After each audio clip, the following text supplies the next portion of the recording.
Hello, and welcome to the Tavern Chat podcast. I'm your host, Eric Tenkar, your bartender in the OSR and main proprietor at the Tenkar's Tavern blog. So today I'm going to, believe it or not, talk about Savage Worlds and their new community program, some interesting stuff there. And if you're somebody that uses Anchor to record podcasts, something interesting I've noticed now when you go to record from the web, in other words, when you're using your desktop or your laptop to record, they're now including the following when you are recording. Heads up, you can record up to 30 minutes in your web browser. If you'd like to record for longer, you can use the free Anchor app for iOS or Android, or you can use any app on your computer and then upload the file. Now, my longer episodes, my interviews, I record using Discord and the Craigbot or Craig app to record the interview or the fireside chat. I don't like using my phone to do this. It's a distraction. And I'll do that when I'm at conventions or I'm away for a weekend. I will definitely use my phone. It's not a huge issue, but I'm much more comfortable using my headset and my computer. If you record via that and you haven't noticed this limit and you guess you go over it, I'm assuming it just cuts you off. Now, there is another way around that, of course.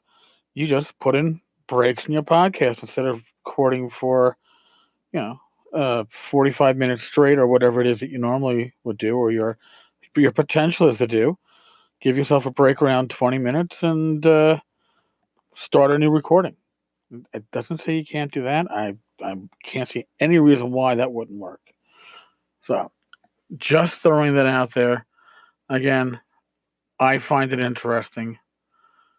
So, now, when it comes to Savage Worlds now has Savage Worlds Adventurers Guild. This is where you can use the Savage Worlds rules to publish your own material. Now, there's a few things different about this than other guilds like the Dungeons and Dragons, the Wizards of the Coast Publishing Guild. What are they called? The DM's Guild. And there are others. There's one from Mongoose Traveler and such. But here's the difference with the Savage World stuff, which I find interesting.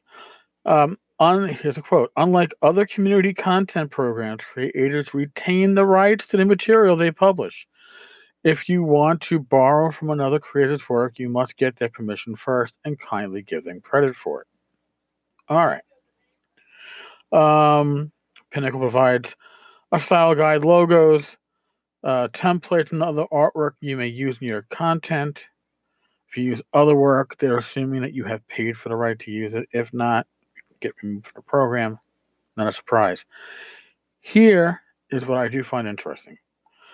Note that you may not use Pinnacle setting or IPs, such as Deadlands, Rippers, or The Last Parsec, or any of the license settings such as Fear Agent, The Goon, Flash Gordon, Risk for Savage Worlds. At least not at this time.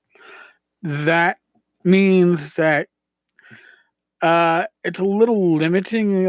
I guess the DM's Guild has opened up, Forgotten Realms, probably another setting or two. I've got no fucking clue. I don't follow it that close. But I do know that if you're working in a DM's Guild, your royalty is 50%. Why is that? Because DriveThru is taking anywhere from 30 to 35%, leaving Wizards of the Coast with 15 to 20%. So they're getting a fifth of your money that you took in for giving you the right to use their IP. Not a bad deal for Wizards of the Coast, obviously, and probably not a bad deal if you want to use the IP. However, With Savage Worlds, you're getting to use the rules, but you're not getting to use uh, setting IP. Interesting difference. But with the Savage Worlds, your royalty, the amount that you get to keep, is a bit better. Once you activate your Savage Worlds Adventurers Guild title for public sale, your account will begin to accrue a 60% royalty every time your title sells. Now, that's better than I think the other community programs altogether, which means that Pinnacle is looking at this less as a moneymaker for them. They're certainly going to get their 10 to 15%, but they want to get material out there to support Savage Worlds. Smart deal. If any of my listeners play Savage Worlds, this might be a good way to get yourself known as a creator before then branching out maybe and doing your own self-publishing, because they also allow you to do that Savage Worlds ACE program. Of course, if you're not going to charge for stuff, if you want to do it for free, you can publish using the Savage Worlds fan license. And that allows you to publish on your own website. But again, it has to be free. Interesting. This whole community content deal has become a big thing. A lot of companies are jumping on the community content bandwagon. And the reason being, I think, is twofold. It gives content to their community in general that they are unable to produce, maybe to the amount that their players and their GMs might like. But additionally, it gives them free income. Think about it. You're sitting back and you're not producing anything, and yet you're still getting your 15 or 20%, which actually, you know what? Sorry, I misquoted myself before. So Pinnacle's only making 5 to 10% on these sales that are made through this program, the community program here. And I think that, honestly, that's probably going to be the way of the future.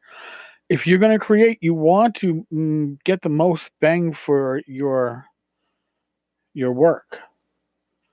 And I think Pinnacle, recognizes that. I respect it. And I'm not giving you access to settings, which may also be part of the issue here. But there's no reason why a fan-created setting can't start being shared amongst the publishers underneath this program. I'm not saying that's a good idea, but it's an idea, hint, hint. And I wouldn't be surprised to see other companies doing something similar, maybe on their own storefronts, so they don't have to give DriveThru basically what amounts to a third of the money's taken in. And if DriveThru is not taking that third, you can leave more money for the creators, for those publishers. Imagine if you could keep 80%. That's more than you're making at DriveThru now. DriveThru keeps 30 or 35%, depending on whether or not you're exclusive or not exclusive. So imagine if you could use some other publisher's IP right under a similar program and make more money out of each dollar of sales than you would at DriveThru, not even one of these programs. It's a thought. Surprised more haven't done it yet. In any case, it's a Friday. I got uncle duties. I'm going to try to catch up on a lot of stuff this weekend. I got uncle duties tomorrow too. But, I love it. All right, folks. As always, stay safe, be well, God bless, roll your dice, high or low, as you need. And I will talk with you all tomorrow. Later, folks.